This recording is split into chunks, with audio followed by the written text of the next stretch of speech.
یہ بتا دیں کہ اچھی بدعت کیا ہوتی ہے اور بری بدعت کیا ہوتی ہے، یا بدعت بری ہی ہوتی ہے؟ بدعت کا معنی ہوتا ہے ایک نیا طریقہ۔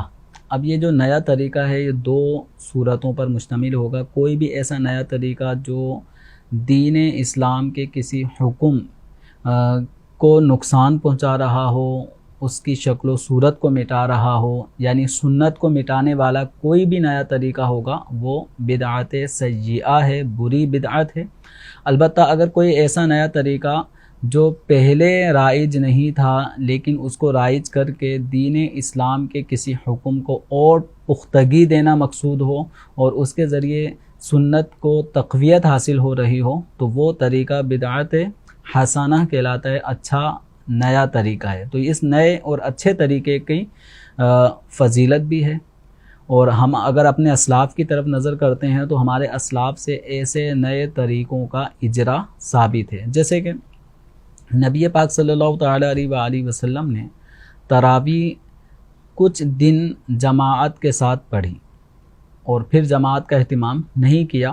بعد میں صحابہ کرام علیہم رضوان کچھ جماعت کرتے، کچھ اکیلے تنہا تراویح کی نماز پڑھا کرتے تھے، لیکن حضرت عمر رضی اللہ تعالیٰ عنہ کا جب دور خلافت آیا تو آپ کی یہ رائے بنی کہ کیوں نہ ایک قاری ہو اور اس کے پیچھے سارے صف بنا کے تراویح کی نماز پڑھیں۔ تو آپ نے حضرت سیدنا ابی بن کعب رضی اللہ تعالیٰ عنہ ان کا انتخاب فرمایا کہ آپ امامت کریں گے اور بقیہ سب آپ کے پیچھے تراویح پڑھیں گے۔ چنانچہ پھر یہ ہوا، اگلا دن جب آیا تو حضرت عمر رضی اللہ تعالیٰ عنہ کی اس خواہش کے مطابق باقاعدہ تراویح جماعت کے ساتھ ادا کی جا رہی تھی۔ تو بخاری شریف اور دیگر احادیث کے اندر الفاظ موجود ہیں کہ حضرت عمر رضی اللہ عنہ نے اس موقع پہ فرمایا نعمت البدعۃ ھذہ، یہ کیا ہی پیارا اچھا طریقہ ہے۔ سبحان اللہ۔ تو آج دیکھ لیں اس تراویح کے اس عمل کی وجہ سے جو حضرت عمر رضی اللہ عنہ نے جماعت کا اہتمام کیا، اس کی برکت دیکھیں۔ 1400 سال کا طویل عرصہ گزرنے کے باوجود بھی کون سی ایسی مسجد ہے جہاں 5 وقت کی جماعت ہوتی ہو اور تراویح کا رمضان میں اہتمام نہ ہوتا ہو؟ باقاعدہ اہتمام ہوتا ہے، حفاظ ہوتے ہیں، اور یہی حضرت عمر رضی اللہ تعالیٰ عنہ نے فرمایا نا کہ یہ بہترین ایک نیا طریقہ ہے۔ باقاعدہ اب پورے رمضان تراویح جماعت کے ساتھ ہونا حضور صلی اللہ علیہ وسلم سے ثابت نہیں، لیکن حضرت عمر رضی اللہ عنہ نے اس کا اجرا فرمایا، اور اس کی برکت دیکھیں کہ مسلمانوں کے بچے حافظ ہوتے ہیں۔ ایک تراویح جہاں مسجد میں ہو رہی ہوتی ہے کم از کم 2 حفاظ تو وہاں پہ ہوتے ہی ہیں، ایک قاری صاحب اور ایک سامع، ورنہ اور بھی زیادہ حفاظ بھی متوقع ہیں۔ تو یہ قرآن پاک کو محفوظ رکھنے کا اور تراویح کی اس سنت کو باقی رکھنے کا حضرت عمر رضی اللہ عنہ کا یہ انداز، یہ بدعت ہے، لیکن اچھی بدعت ہے۔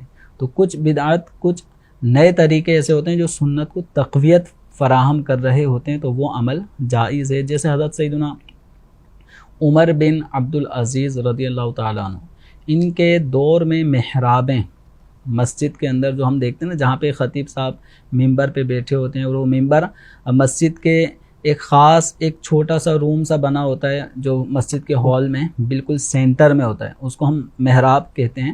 تو وہ محراب نبی کریم صلی اللہ علیہ وسلم کے دور میں نہیں تھی، صحابہ کرام علیہم رضوان، خلفۂ راشدین جو 4 خلفاء، ان کے دور میں نہیں تھی۔